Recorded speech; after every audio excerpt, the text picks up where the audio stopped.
बच्चों, आज कौन सा दिन है? सर, आज वो दिन है जब खड़े खड़े पैर दुख जाते हैं। गलत। पप्पू, तुम बताओ। सर, आज 26 जनवरी है। आज के दिन देश को छुट्टी मिली थी। नालायक, आज संविधान लागू हुआ था। सर, संविधान मतलब देश का रूल बुक। हाँ, लेकिन पप्पू ने आज तक क्लास का रूल नहीं माना। संविधान हमें अधिकार देता है। सर, अधिकार मतलब होमवर्क ना करने का। नहीं, बोलने की आजादी। तो सर, फिर आप मुझे चुप क्यों कराते हो? पप्पू, आजादी का मतलब बदतमीजी नहीं होता। हाँ भाई, व्हाट्सएप ग्रुप समझ लिया है क्या? तिरंगे के 3 रंग क्या बताते हैं? सर, केसर समोसा, सफेद दही, हरा धनिया। बैठ जा, ये होटल नहीं है। सर, ये बलिदान, शांति और हरियाली बताते हैं। और पप्पू भूख बताता है। संविधान सबको बराबर मानता है। तो फिर रिजल्ट में मैं नीचे क्यों रहता हूँ? क्योंकि संविधान बराबरी देता है, नकल नहीं। हम 26 जनवरी मनाते हैं, लेकिन रोज नियम तोड़ते हैं। मतलब देशभक्ति सिर्फ स्टेटस तक? बिल्कुल सही। देशभक्ति व्यवहार में दिखनी चाहिए। जैसे लाइन में खड़ा होना। और बिना टिकट ट्रेन में ना चढ़ना। पप्पू, 26 जनवरी पर 2 लाइन बोलो। मेरे प्यारे भारतवासियों, आज हम सब मिलकर ये कसम खाते हैं कि क्या? कि अगले साल से भाषण कोई और देगा। सब लोग बोलो, हम संविधान का सम्मान करेंगे। हम संविधान का सम्मान करेंगे। हम संविधान का सम्मान करेंगे। और एग्जाम में भी थोड़ी रहम करेंगे। पप्पू, ये क्लासरूम है, संसद भवन नहीं कि हर बात में संशोधन लाओ। सॉरी सर, आदत से मजबूर हूँ। सर, पप्पू का दिमाग संविधान से ज्यादा कंफ्यूज्ड है। कम से कम मेरा दिमाग अपडेट तो होता है। तुम्हारा तो ट्रायल वर्जन है। चुप, आज हंसी मजाक कम और सीख ज्यादा होगी। सर, ये लाइन सुनते ही मेरे अंदर का कॉमेडियन मर जाता है। मरने दो, आज देश जिंदा होना चाहिए। बहुत सही कहा प्रियंका ने।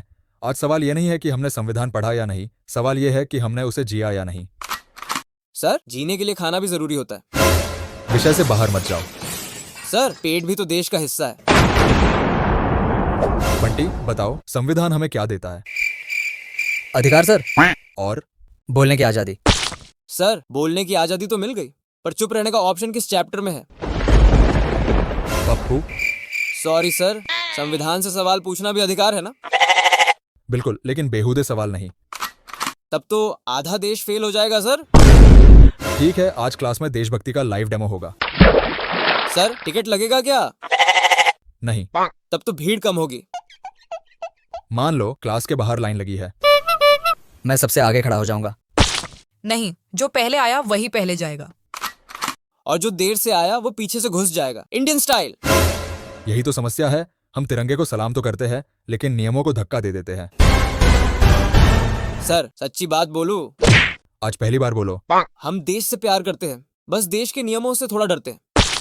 डर नहीं, समझ की कमी है। अगर हर इंसान बोले कोई देख नहीं रहा तो देश कैसे चलेगा?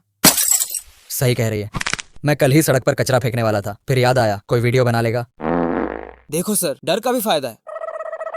नहीं पप्पू, डर से नहीं, जिम्मेदारी से देश चलता है। सर, आज मुझे समझ आ रहा है। क्या?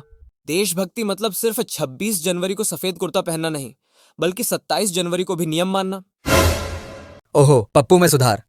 हाँ, संविधान का साइड इफेक्ट है। मान लो ट्रैफिक सिग्नल रेड है। रुकेंगे? बिल्कुल।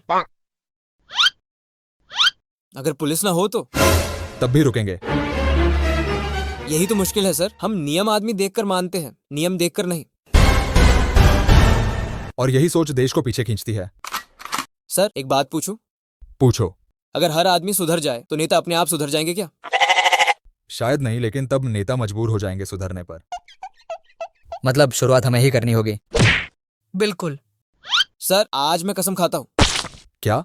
1 लाइन में खड़ा रहूंगा, 2 कचरा डस्टबिन में डालूंगा, 3 बिना टिकट ट्रेन में नहीं चढ़ूंगा। और पढ़ाई? वो अगला संशोधन। मजाक अपनी जगह है, लेकिन अगर आज ये बात दिल में बैठ गई तो समझो 26 जनवरी सफल हो गई। सर, आज पहली बार संविधान भारी नहीं, जिम्मेदारी लग रहा है। यही जीत है। चलो आखिरी बार बोलो, देश हमसे है और हम देश से। देश हमसे है और हम देश से। देश हमसे है और हम देश से। और सर, देशभक्ति अब स्टेटस में नहीं, स्टेप्स में दिखेगी। कौन से स्टेप्स? लाइन में खड़े होने के स्टेप्स।